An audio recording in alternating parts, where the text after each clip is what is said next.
ভাই আপনি চা খাওয়াবেন না ভাই, আপনার চা খাইতে আসবেন ভাই। আপনি তো অপরিচিত সবাইকে চা খাওয়াইতেন, আপনি মুড়ি বাতাসা খাওয়াবেন না ভাই। আর ভাই ওই সন্ত্রাসী তুই চোখে গুলি করতি ভাই, আমার ভাইটা অন্ধ থাকতো, তুই ওর মুখে গুলি করতি, ওকে বাঁচাই রাখতি, ওকে ল্যাংড়া করে দিতি ভাই, ও বাঁচতো। ওর হাতটা কাটিয়ে ফেলতি, ও বাঁচতো ভাই, তাও তো বাঁচতো। আদি ভাই আপনি ওঠেন ভাই, আমি এখনো ভাই বিশ্বাস করতেছি না আপনি মারা গেছেন ভাই, আপনি উঠেন, একটা বার উঠেন।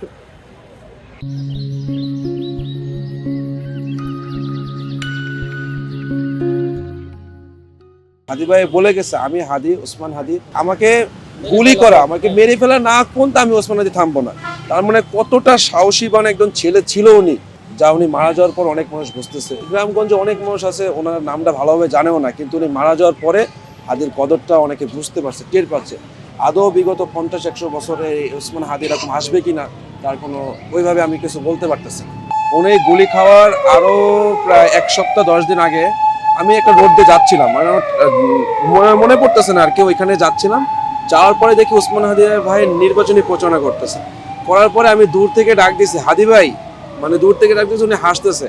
আসার পরে আমার পাশের আরেকটা পাশে অটো থেকে একটা লোক দৌড় দিয়ে ওনাকে হাদিয়া দিল আর কি। ভাই হাদিয়া দেওয়ার কি দরকার ছিল? আমি দূর থেকে বলি ভাই আমরা আবার আসবো, তখন একটু ব্যস্ততা ছিল, তখন ওই সুবাদে ওনার সাথে মিট করতে পারি নাই। কিন্তু ওনাকে মনে প্রাণে গত 1 বছরের উপরে 2 বছর হয়ে যাচ্ছে অনেক ভালোবাসতাম, কারণ ওনার কথাবার্তা শুনে আমাদের মনে ওইভাবে ছিল হাদি ভাই, হাসনাত আবদুল্লাহ ভাই, এই দুইটা মানুষ মানে যেভাবে কথাবার্তা বলে, মানে একদম ন্যায় ইনসাফ, মানে বাংলাদেশে একটু সত্য ন্যায় ইনসাফ যেন কায়েম হইতে পারে, বাংলাদেশটা যেন অস্থিতিশীল রাজনীতি থেকে যেন এই দেশটা যেন রক্ষা হইতে পারে, সেটাই ওনারা কায়েম করার জন্য সামনে আগাচ্ছিলেন। শহীদ তো করা হয়েছে, তার খুনিরা কিন্তু এটা দেখার পরও আমাদের যে দেশের আইন, ওনরা সব কিছু জানে, তার হাদির খুনিরা কোথায় আছে সব কিছু জানে, স্পেসিফিকভাবে বলতে পারলে ওনারা সবই জানে। যখনই হাদির প্রসঙ্গ ওঠা হয় তখনই অন্য কথা ঘুরে যায়।